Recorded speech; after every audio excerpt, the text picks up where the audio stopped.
Aton nga tanan, pwede na kamo magkalingkod. Ngan, of course, and aton po online viewers, a good evening liwat po. It's an honor to be here to share hand word for tonight.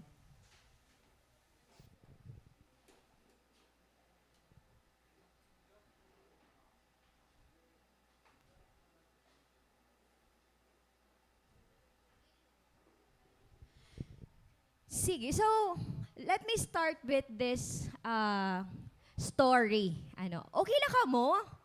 Wow, kamagusay kamagwapo.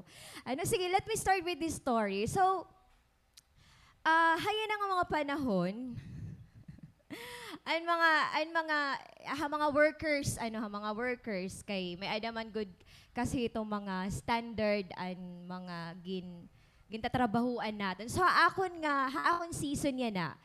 I feel like I am being trapped with this something akon work. Kay kinahanglan ko yahimuon nga diri ko yan nahihimo. And iba hindi di makaka-relate kay they are also having their master's degree. So for everyone's knowledge, so habang SSU kami, kunwari kami MA, so dili kami mape-permanent. And nag-start ako pag master's year 2018. So ana akong diploma. Tapos up until na 2024 na, but waray lagi hapon ako usad. So I feel like I am being trapped hini nga current nga situation nga may ada ako. And I feel so inspired kan Kuya Jeff, kan Sis Jessa, di ba? That they are really an inspiration nga. Go, sige, padayon ito hiyayo pag-stop. Kumbaga, may da ka makikita nga light gihapon, maski imo pagkita na ito bagat, pwede diri nala, pero kay, and future, bagat di da, pero kan Lord man naton gini-interest tanan. Pero there's nothing wrong kung igpupurso gihapon naton. And I don't know, haiyo end liwat, no? Ibang aspeto, siguro di rin lahiya pag taga-masters, but it could be you are being trapped with your emotions, you are being trapped with that specific kind of a scene, you are being trapped with the family problems that you are encountering, you're being trapped or being physically ill. So, damang aspeto nga, we feel like we are being trapped. And you know what? What's the good thing if we have God in our lives? God is actually giving us a way out. Hindi nga trap nga may ada kita. So, of course, and ating theme for tonight is entitled When God Offers a Way Out. And that will be found in the book of John, chapter 5, verses 1 to 9 and verse 14. So what I have used is the NLT translation. Sige, if you have your Bible with you, kindly get your Bible and please read with me. Verse 1. Afterward, Jesus returned to Jerusalem for one of the Jewish holy days. Inside the city, near the ship gate, was the pool of Bethesda with 5 covered porches. Crowds of sick people, blind, lame, or paralyzed, lay on the porches. One of the men lying there had been sick for 38 years. When Jesus saw him and knew he had been ill for a long time, he asked him, "Would you like to get well?" "I can't, sir," the sick man said, "for I have no one to put me into the pool when the water bubbles up. Someone else always gets there ahead of me." Jesus told him, "Stand up, pick up your mat, and walk." Instantly, the man was healed. He rolled up his sleeping mat and began walking. But this miracle happened on the Sabbath. And verse 14, but afterward, Jesus found him in the temple and told him, "Now you are well, so stop sinning or something even worse may happen to you." So blessed be the reading of God's word. So I know that this is very familiar because as far as I could remember, preach na ni Kuya Victor. Di ba? May nangan itong mga pa-video kung ano ba an actual or paano natin ma-imagine kung ano ba ang pool of Bethesda. So So, and ini nga aton passage, this was in the second year han kan Jesus public ministry. And Jesus was very popular at this time. Kasi damo ang mga miracles and healings nga iya ginihimo. So this is chapter 5. So in the previous chapters, dida nagkamay-ada ang turning water into wine. And then, ang paghil niyahan official son, ha Capernaum. So very popular hi Jesus hininga time.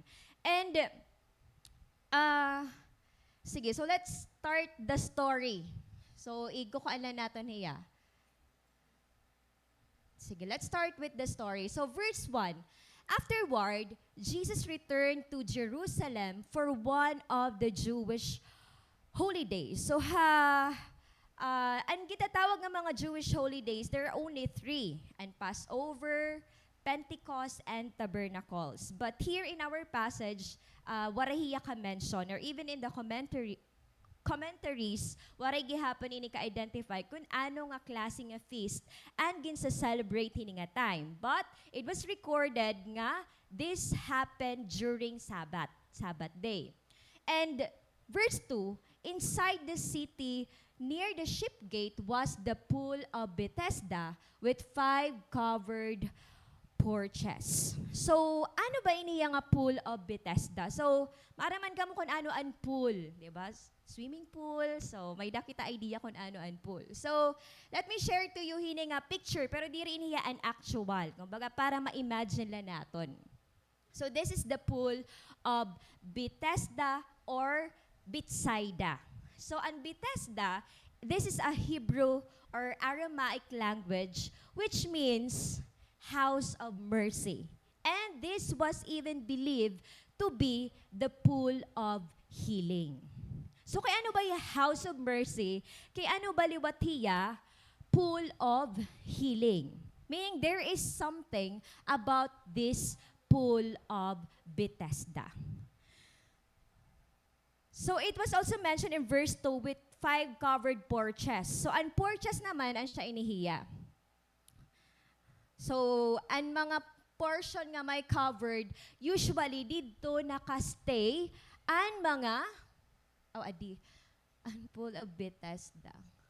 So, adi ang Jerusalem, so adi ang city gate, so naka-locate ang pool of Bethesda outside the city gate here.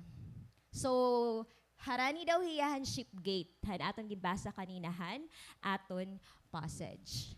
So, hino ba ang aadto hini nga pool of Bethesda?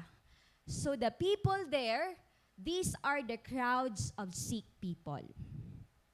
Blind, lame, or paralyzed, they lay on the porches. So, han mga portion nga may ada naka-cover, ha mga porches, dito nag-i-stay ang mga sick people. Asya, di natin maintindihan nga, gintawag hiyang house of mercy because the people are in misery. The people are in need of mercy. Imagine mo, kung kumadto kita hospital, di ba, magit-an natin, hala, grabe ang dugo, grabe ang iba-iba nga klase nga sakit ang aton ma-encounter.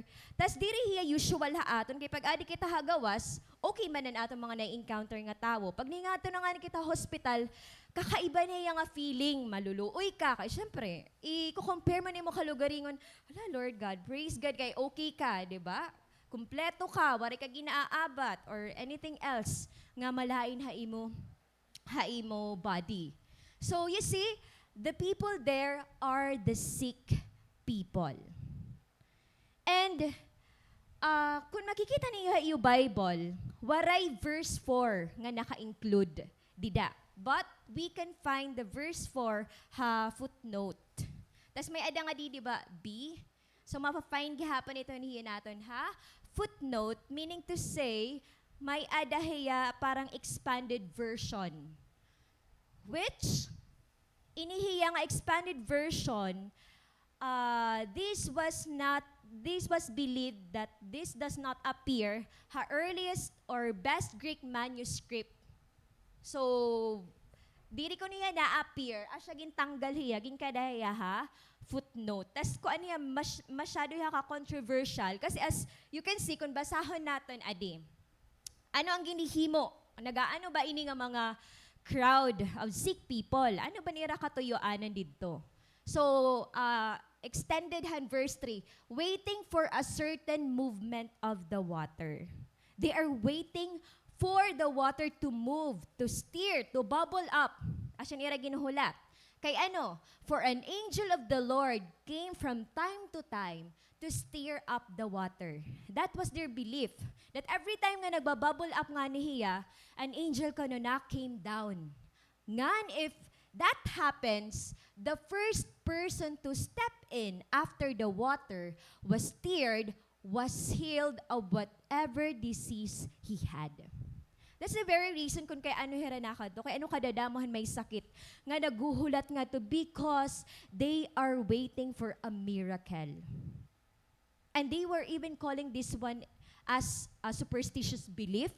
Di ba nga? Pag mag-bubble up nga ni, sige, mauupay ka. Basta ang pinakauna nga mahingangad to, ang siyaan mauupay. Ngayon, asya niyan ginihimuhan mga katawhan. They have been waiting. They have been hoping to be healed. Naghihinulat hira nga mag-bubble up. Ini nga tubig. Di ba? Imagine niyo. Sige daw, may adaba ka mo na hinumduman nga place. Pag kumadto ka nga ni, and blessing ma-pour out ha imo. Pag lumukso ka. Di ba may ada ito didi? May dagat itong mga, lalo na ha, aton mga parents na side. O, kita na letgo naman ito na. Aton na parents na side, may hindi rin makatugita kay panata naton ini. Mga sagaditon. So it's just like, same gihapon han belief, han mga sick people hininga time. And they were really crying for healing at this very moment. And you know what? As you can see, the people there, the multitude of people nga mga sick, they are not just merely sin sick, but they are actually literally spiritually dead in their trespasses and sins. The mere fact nga natuod hirahito nga that there is a miracle every time the water bubbles up. Meaning, hain nakabutangan ira faith. Ha water, ha angel, diba? So meaning there is something wrong.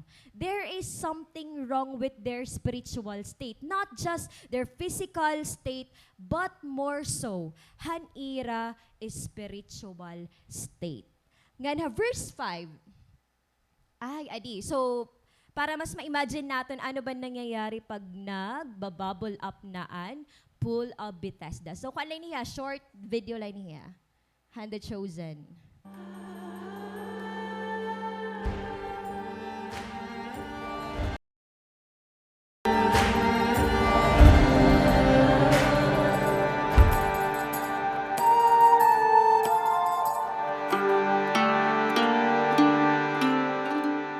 We're here at the Pool of Bethesda with my buddy, Rabbi Jason Sobel. He's becoming more than just a buddy. He's becoming my rabbi in some ways.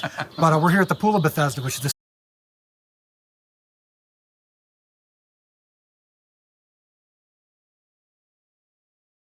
Pull up. Hala ka, kay dapat animo tiil ready ito hiya. But you know what? Here in verse 5, one of the men lying there had been sick for 38 years.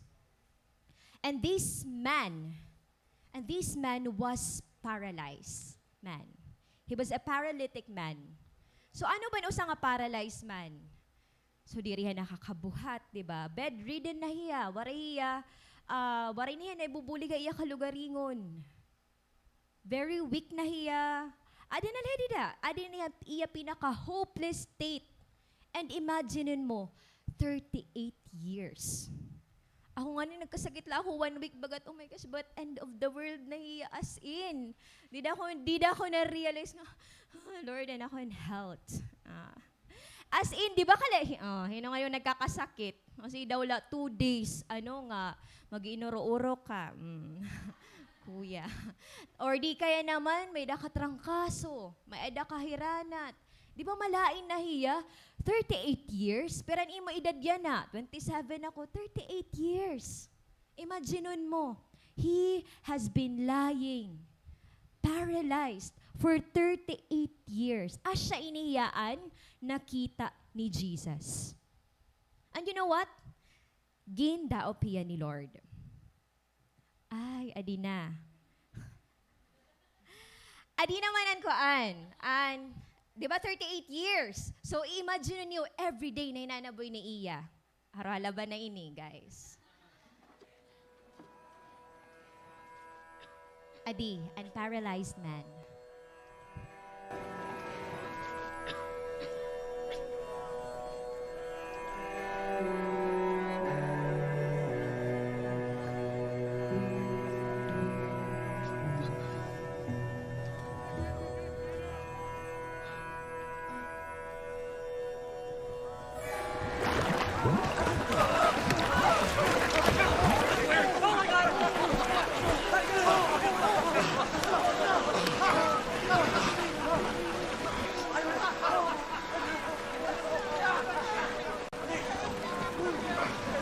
Imagine niyo every day na hinanaboy to Iya. And feeling nga pero may nakakauna. Ikaw, aminin.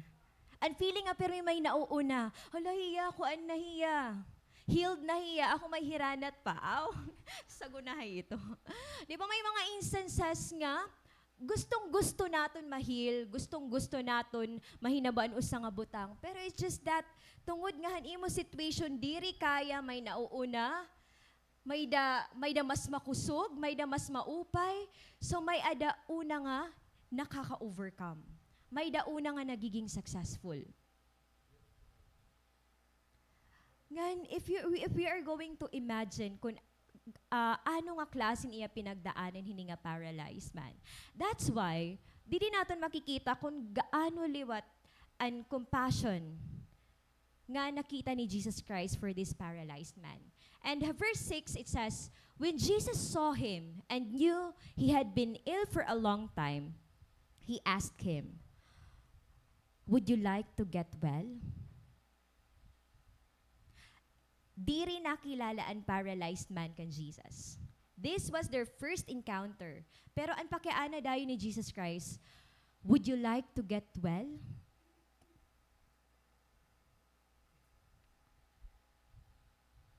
Ano daw laan baton? Han, paralyzed man. You know what?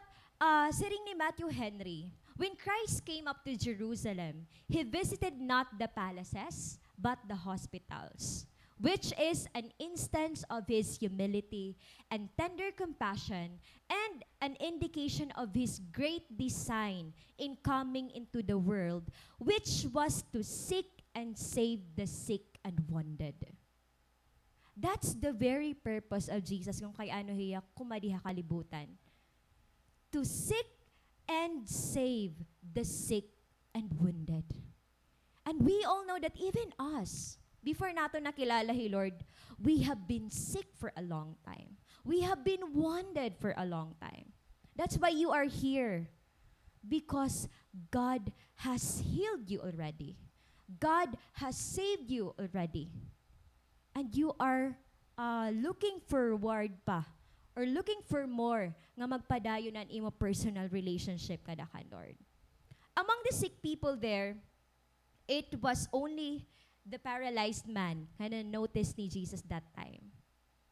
Because, you know what?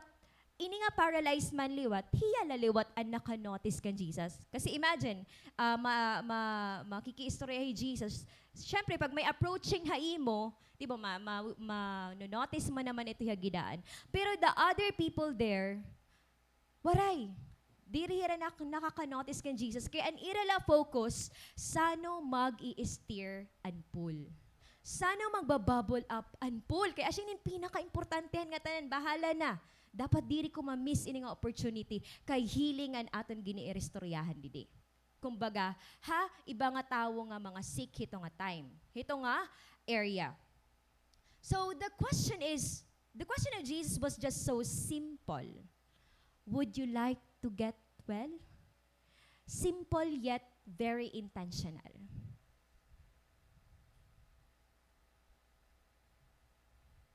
Actually, di rin na kinahanglan ni Lord i-question. Kay kumbaga kung nakayakan la ini nga paralyzed man, Lord, 38 years? Papakianhan mo ako if I want to get well? Of course. Pero still, Jesus said it. Would you like to get well? Because ini nga words, ini nga statement, ini nga question, there is something behind that. Here, if you can observe, the man did not seek Jesus, but Jesus was seeking this paralyzed man. It was Jesus who firstly nga nag-initiate, hiyaan nagpakiana, anak, gusto mo ba maupay? And that is our first point tonight. As you can see, I will be sharing to you 3 important statements nga gin-mention nga quote-unquote talaga ni Jesus Christ. But we are going to emphasize hini nga mga statements kung kay ano ansya niya ang point number 1. So point number 1 is again, would you like to get well? If I'm going to ask you this one, and I want you to take this in a very personal way, would you like to get well? Or do you want to be healed? Do you want to be restored? Do you want to be made whole again? It's just like, ansya ang gimpapakiaan na haato ni Lord. Remember, Jesus was the one who is asking the question here. In other scenarios recorded in the Bible, it was the leper, the blind, the woman who had suffered from a discharge of blood for 12 years, who asked to be healed. Hiraan nag-ask ka, Lord, nga, Lord, heal me. But here, Jesus was the one offering a help. And it's the same thing tonight, Bugto. Jesus is also offering a help to every one of us here. Despite of anon aton mga na-experience yan na, I know diri a very limited lahan aton mga spiritual condition. It could be our physical state. It could be our emotional, mental state. Or it could be a particular situation na imo kinabuhi. Na you feel like, waray na pag-asa, diri na magbabago, ansya na ako hini. There are a lot of areas sa aton kinabuhi nga feeling naton, waray na, diri ka na uusad, diri ka na mausad dito nga situation. When Jesus asked this to the paralyzed man, anon aton makikita? There is hope in Jesus. When the time maging mention ni Jesus, would you like to get well? Imagine mo, 38 years, that person was being paralyzed, has been paralyzed. Of course, naglulong hiya nga ma-restore, naglulong hiya nga ma-heal, naglulong hiya makalakat, mag-upay niya pamati, and so on and so forth. And this person only offered something, and this question is a hope. Kasi actually, an iya ginbiling, an iya ginuhulat, an mabulig ha iya nga dadon niya hapul. Pero adi iba ang gino-offer ni Jesus sa iya.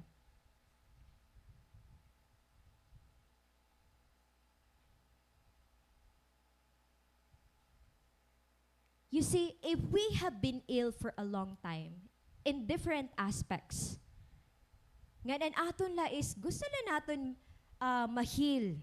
Or same with the paralyzed man, we only seek to be healed with the entire life, ito nga 38 years, and then someone will give you this kind of hope. So anon aton mafe-feel? We will actually felt the hope nga ginahatag ni Jesus Christ. And once you have felt that hope and believe in it, that will be the starting point. That will be the starting point. Kasi pag diri mo makita nga daan hope, diri mo makita nga da ano ba tuyo hini nga tao, ano ba init iya mahahatag? Kasi bagabaga man la ito hiyahan, pag may nagpapakiaan na haimo, nga mabulig haimo, for example, ani mo sang kay mayakan, may bugas ka pa. Di ba? Diri man ito yung mapakiaan kung diri ya willing bumulig. Diri man ito yung mayakan nga, pag magyakan nga, waray na nga ni, oh holo, kasasad mo man. Di ba diri man? But instead, pag magyakan nga ni waray na, hala, balita, sige, papahoram ko lang ni kasasad. Dini. Meaning, if you have asked that question, meaning willing ka bumulig. Willing ka may ada gawin. And it's the same thing with Jesus. Nagpakiana hiya nga, gusto mo ba maupay? Kasi kadadaw mo nang ginyayakan ni Lord because gusto ko ikaw maupay. Gusto ko ikaw nga mahil ito nga imo situation. And you know what? Ano ang response ni nga paralyzed man? Jesus wants to restore the hope that had grown cold in you. Kasi bangin, grown cold na ang hope nga firstly ginhatag haaton ni Lord. So ano ang response ni paralyzed man? Nayakan niya didi. I can't, sir, the sick man said, for I have no one to put me into the pool. When the water bubbles up, someone else always gets there ahead of me. Ha, ibang translation, there is no direct answer. Ang nakabutang la dito, the sick man answered, for I have no one to put me, and so on. But here, naghatag iya indirect answer nga, I can't, sir. Pero kung makikita natin didi, the man gives only his excuse. Nga ang iya excuse, for I have no one to put me into the pool. Actually, kung babasahon natin, gusto niya. Siyempre, 38 years, I have been waiting for this time. Pero kay waray man magbubuhat ha akon nga to ha pool every time nga bubble up na an pool. May da permi na uuna ha akon. Asya ito an iya excuse. So his focus was totally at the pool of Bethesda. Aadtuan iya focus. He is unaware that the healer is standing before him. Jesus was actually in front of him already. Pero ang iya focus was on the miracles that might happen in that pool. And sometimes, ang syagapa ito na inanabuha ato na doon nga, na. The Lord is already convicting us. We have received the word. We have received the revelation. Pero iba lagi hapon, ang distraction lagi hapon, ang aton na re-receive instead han word ni Lord.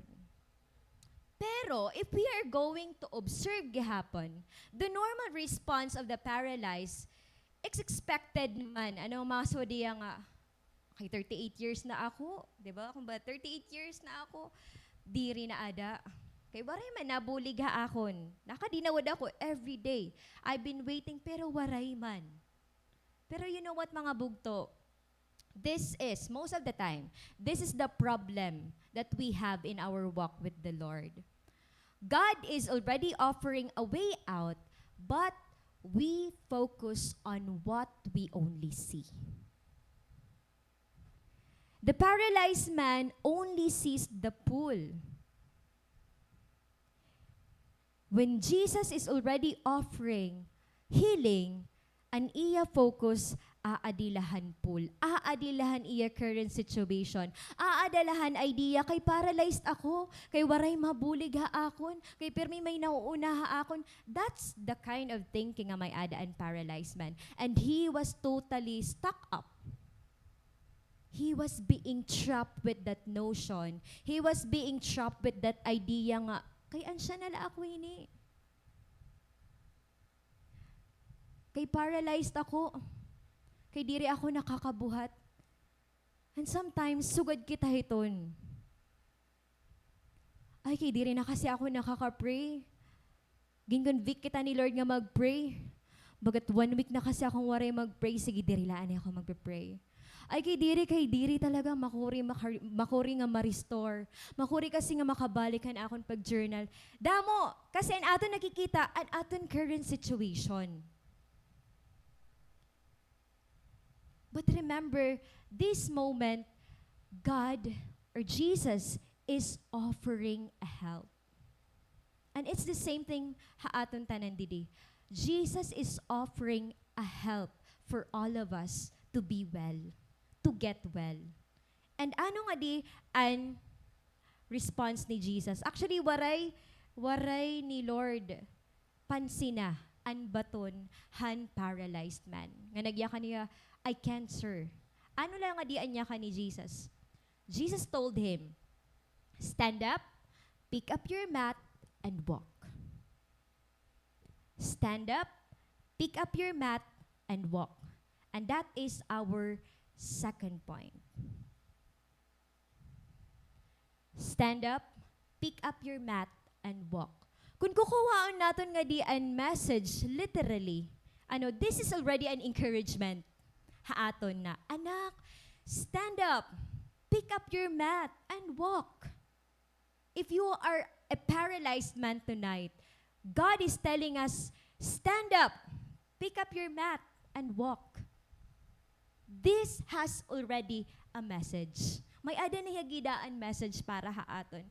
But if we're going to look into nangyari nga diha passage, nagya ka ni Jesus for this paralyzed man, mas kinagya ka niya nga I can't. But still, Jesus still pursued lagi hapon iya offering for this paralyzed man. So ano ang pagyakan ni Lord nga stand up? Remember, he was a paralyzed man. Lord, paano yan makakag-stand up? Paralyzed ako. Lord, paano ako makakag-stand up? Paralyzed ako. Di ba pag paralyzed? Bedridden ka, diri ka makakabuhat. But you know what? God wants to see the faith of this paralyzed man. When God said stand up, God wants to see your faith. Despite of ano nga klase ang aton pinagaagihan, ano nga situation nga makuri ang aton pinagaagihan. And when God said, pick up your mat, it means obedience. You have to obey. Sige, bumuhat ka na, pick up your mat. Dada ito nga imo kuan. Nga imo banig. Kay diri ka na mabalik nga da. And walk. Hapaglakat na niya, healing comes. And that is where the transformative power of Jesus has been experienced. Faith must be accompanied with obedience to experience His transformative power. We need faith. We need to obey. If we want to experience han power han Ginoo, kinahanglan naton an faith ngan obedience. Again, this was a paralyzed man. Ngan ang gini-instruct ni Jesus Christ was stand up, pick up your mat, and walk. You know what? With God's power in His words, when He instructs you to stand up, no one else can help you to get up. It's only you. It's only your faith in the Word, in God, an aton kalugaringon an makabulig ha aton.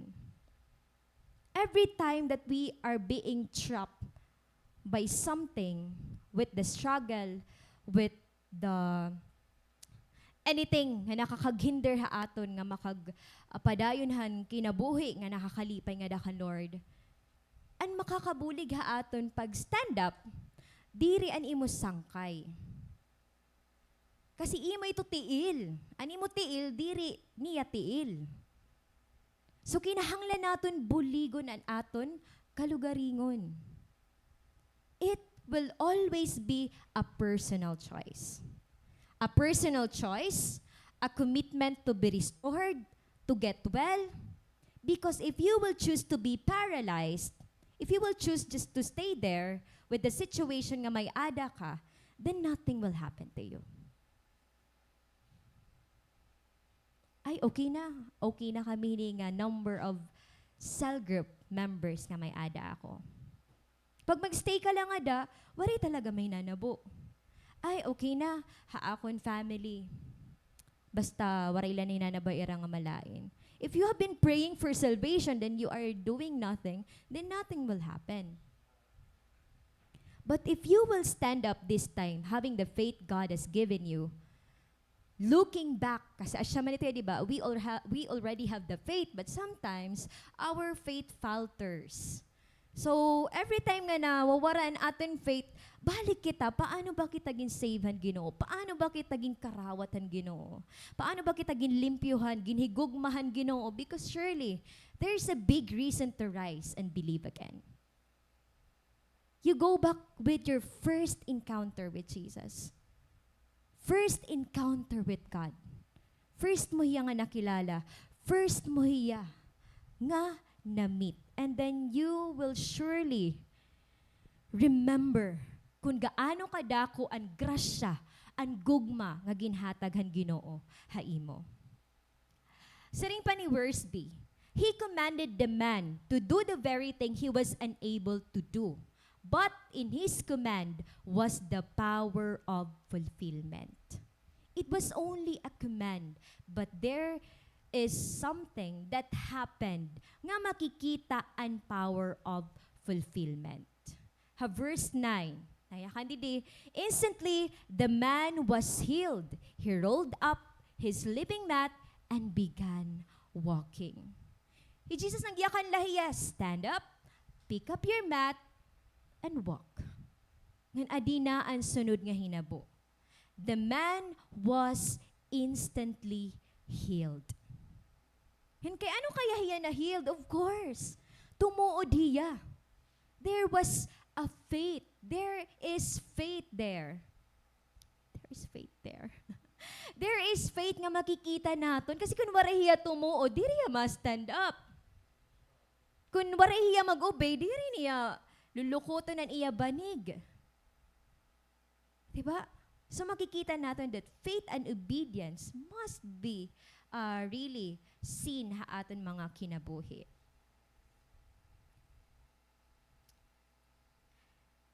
A simple obedience brings healing and restoration.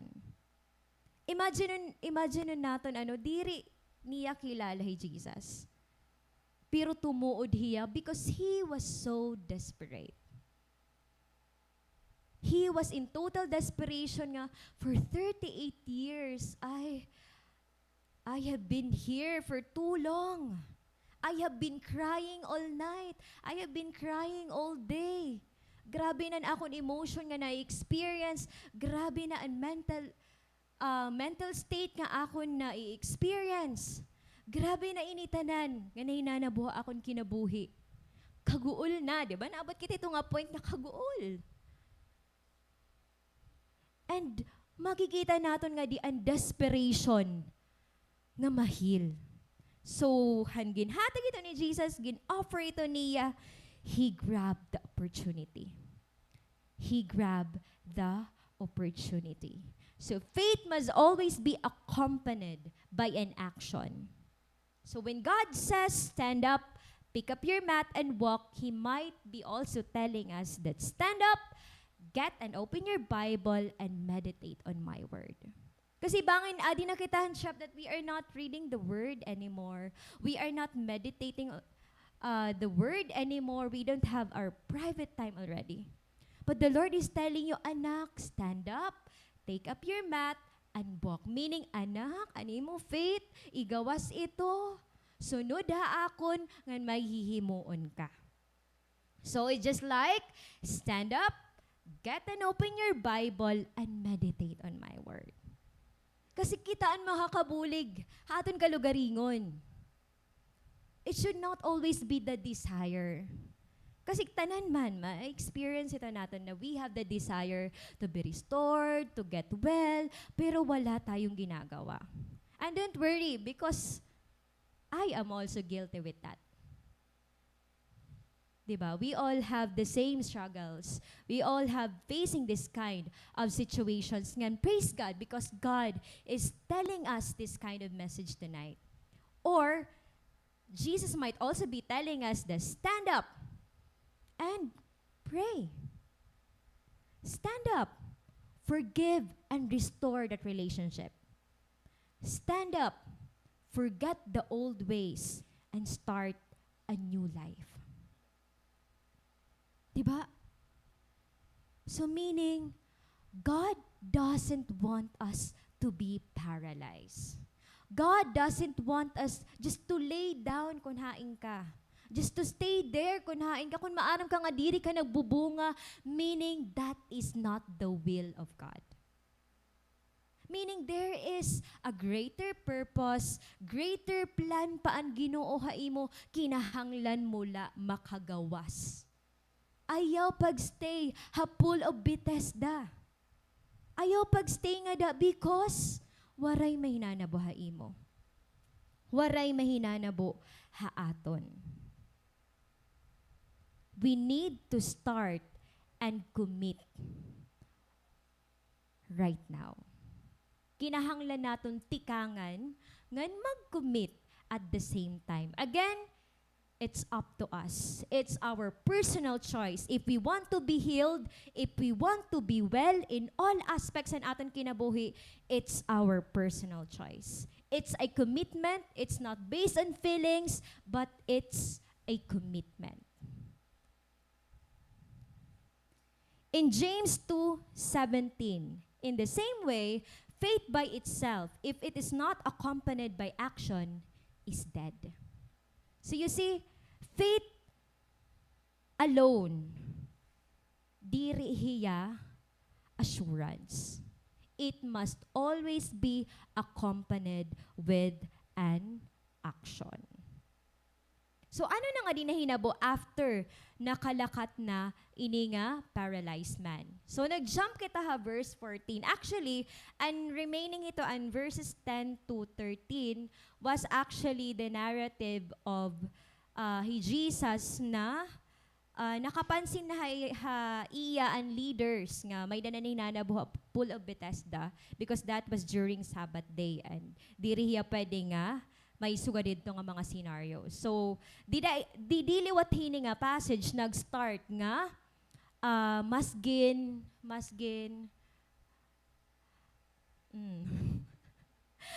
persecute hi Jesus Christ up until haniya death ha cross. Didi mas nag-intensify na iniya kay, di ba? During Sabbath, very sacred talaga ang Sabbath day. So, dapat diri talaga nira makuan ang law.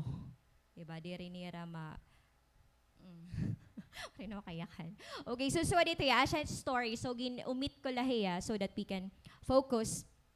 Hadi nga, anay na buhan healing hand paralyzed man. So, verse 14, it says here that, but afterward, Jesus found him in the temple and told him. So, meaning, di ba nakalakat na ang paralyzed man? Kanina, ang aton location was at the pool of Bethesda. Right now, they were already in the temple.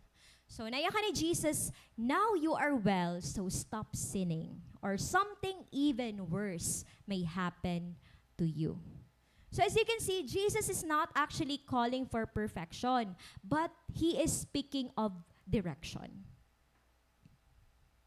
If you want to be healed, if you want to be well, if you want to be restored, nakaakibat ito hiya kung ano ang imo sunod nga bubuhaton. It doesn't mean that accept mo hi Lord, karawat mo aniya offering to be well, ngan then, magpipinakasala na liwat kita. Himo unal naton ang butang nga diri makakalipay nga dahaiya. That's why in hiya, this is a guidance from Jesus. This is a direction to the paralyzed man nga diri niya ma-experience and mas worse pa. 38 years being paralyzed, ano pa kaya ito ang pinaka-worse? So siguro, ang mention nga din ni Lord was and life after death. Because we all know that sin will lead to death. Diba? So our third and last point is, now you are well, stop sinning. There is a call to sin no more and start living a pleasing life. Again, there is a call to sin no more and start living a pleasing life. You know what? Jesus was so gracious that He did not want us to fail again. So that is why this is a big reminder ha ato na no. Nga diri ni Lord nga ma-paralyze kita otro, makakomitnal kita hita otro nga sala, or mahingadal kita ito nga same situation nga gusto na nakagawas na nga ni kita pero naibabalik lagi happen kita. That's why He reminded us that since we are well and healed, we have to start living a life that pleases Him.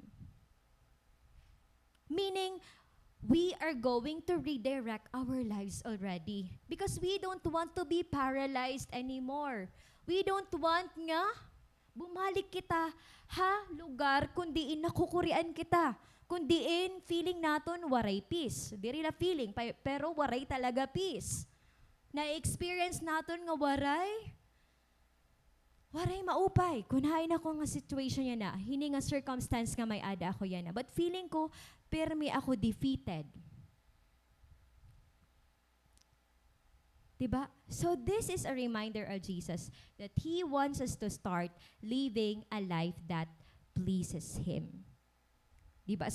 Siring pangani, dirila an paralyzed man ang ginyak na ni Lord nga. Stop sinning. But even the other Bible characters in the Bible. So just like han woman caught in adultery, 'di ba? That after the accusers leave, nagyaka ni Jesus, "Neither do I condemn you. Go and sin no more." So actually, this is actually a reminder to all of us. Diba? Di rin lang particularly with this paralyzed man, but even those other Bible characters, they have also experienced this kind of reminder nga dakan Lord. Ngan same gihapon aton. So the only way any fallen man or woman can walk in the direction of holiness and sinning less is by walking in the supernatural power of the Holy Spirit. Siyempre, diri man talaga naton kaya nga waray ang Holy Spirit tas diri kita nakakasala. So it should always be, the Holy Spirit must always be adiha aton so that we can live a life that pleases God. So meaning to say, our relationship must remain connected nga daha Ginoo. So Romans 12:1, it says, "Therefore, I urge you, brothers and sisters, in view of God's mercy, to offer your bodies as a living sacrifice, holy and pleasing to God. This is your true and proper worship." So again, an aton life, ano ang gindi-desire ni Lord ha aton? Holy and pleasing to God. That is why Jesus reminded us that now you are well, stop sinning, or something even worse may happen to you. And this is a very good reminder. No? Sige. So, adi na kita. So, to end, so I would like to share with you hining a video, so the chosen inihiya nga episode, and kung ano talaga an actual para manamnam naton kung ano ba nga klase an connection ni Jesus pati an paralyzed man kung paano hiya mag-respond.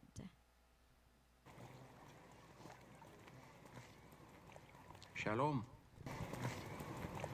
Shalom. Me?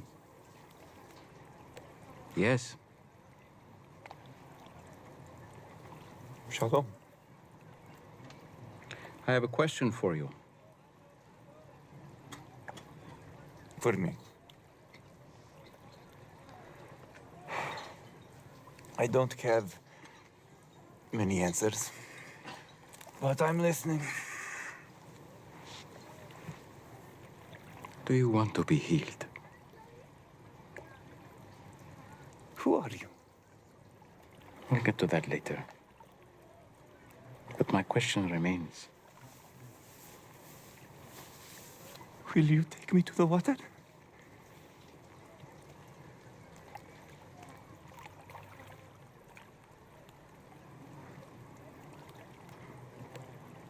Look, I'm having a really bad day.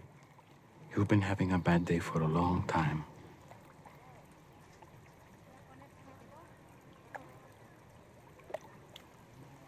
So? Sir, I have no one to help me into the water when it's stirred up. And when I do get close, the others step down in front of me. And so, Look at me. Look at me. That's not what I asked.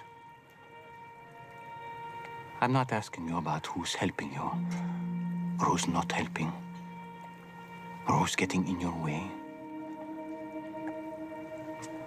I'm asking about you.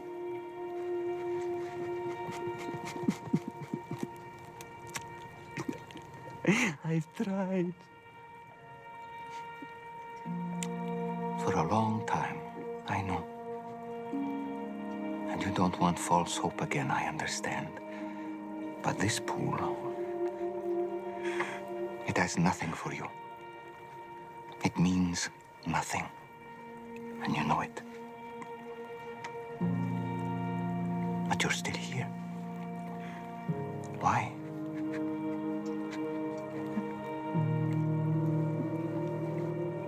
I don't know. You don't need this pool. You only need me.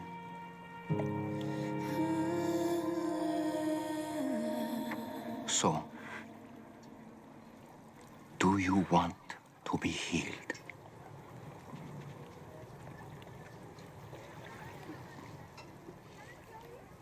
So let's go. Get up, pick up your mat, and walk.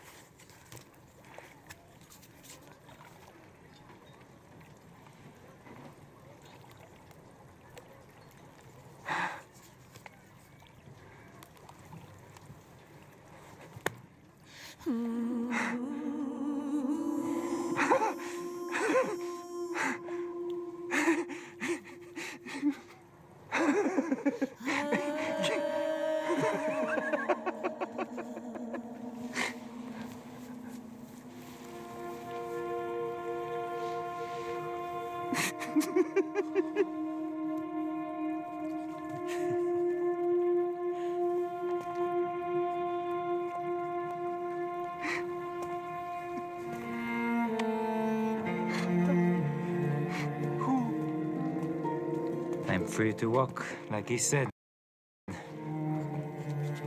Don't forget your bed.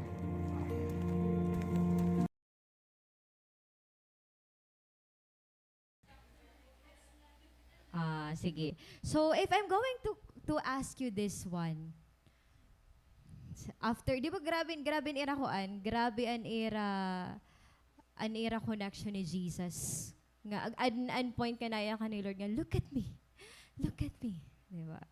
But it's just like if you're going to put your shoe to that paralyzed man, tapos ikaw, naghihinakan ka Lord.